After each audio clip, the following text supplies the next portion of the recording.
Hi, I'm Monica and I run a fancy dress business in Lincolnshire.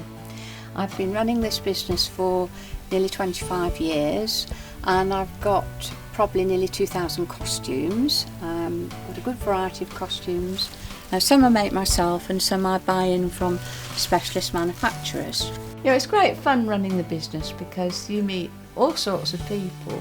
Well, having a prolapse affected my work life and my personal life hugely, especially in the last few years, because obviously with running the fancy dress shop I had to do a lot of lifting. It involved a lot of lifting, costumes from one room to another, up and down the stairs, in and out of the laundry room.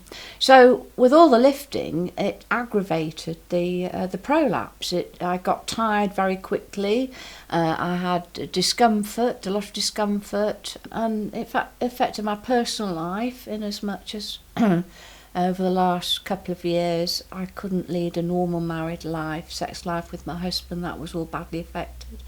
I had discharge, which meant I had to use panty liners all the time and shower and bathe a lot more often than I would, 2 or 3 times a day over the last year before the operation.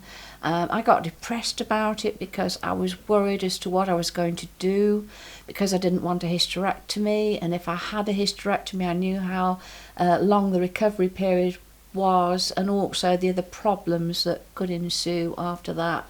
It was on my mind a lot of the time over the last few years. And I couldn't do things like riding a bike or even sitting for long periods. It would be uncomfortable. It really was a problem. But I didn't talk to any of my friends because they wouldn't have been able to advise me. I didn't know anyone that was suffering this problem. I felt very much on my own, to be honest, because all the doctors and specialists were telling me was that I needed to have a hysterectomy. So I felt there was no other option. Women are reluctant to talk about these sorts of symptoms, and I think, yes, they do accept that after you've maybe had a baby there may be an element of laxity there may be an element of leaking, particularly when they sneeze and cough, and to some extent a lot of women will think that's normal.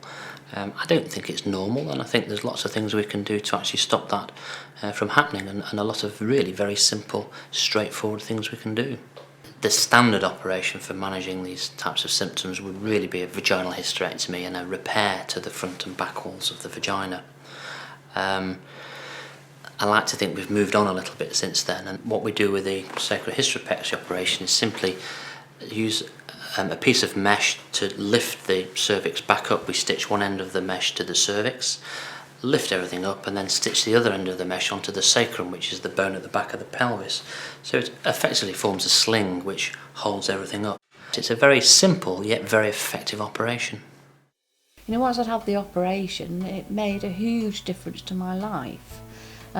Because it meant I hadn't got all that horrible dragging, dropping sensation, and I just felt uplifted. It's the only way I can describe it, really, and it's transformed my life. This operation has made such a huge difference to my life. I can carry boxes without any problems, I can move things around. I'll just take this down here out of the way, and it means that I can lift armfuls of costumes at a time off the rails. So if I need to move these downstairs, put them in bags if customers are collecting, instead of taking 1 or 2 I can take armfuls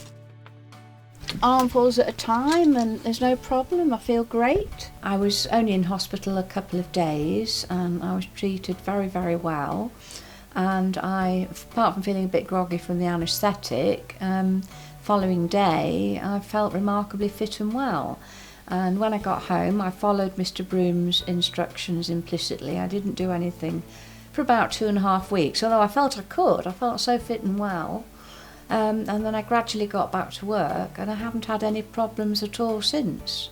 Well, I made this costume myself. It's a Victorian dress.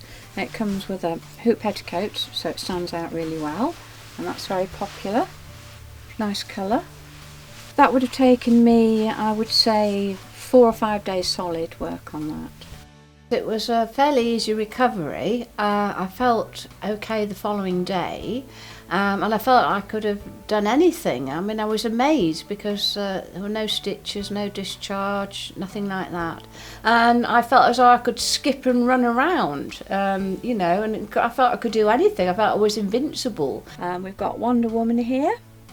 And I have to say that after having had a prolapse for 30 years, I sometimes wonder whether I should wear this myself, because I do feel like Wonder Woman. I feel so fit and well and happy now, all thanks to this operation. Well, my advice would be to other women, they need to do research. If they've got a prolapsed uterus, they need to do research. They need to go on the internet and look at the BMI website and read about this operation, find out about it, find out as much as they can about it, and then consider, you know, whether it's going to be okay for them. I would strongly recommend it, because it's changed my life completely for the better, and I only wish I could have had it done years and years ago. You know, I would have had it done if I'd known about it. So, you know, ladies, please take it upon yourselves to investigate this procedure, have a look at the information, and book in to see a specialist as soon as you can.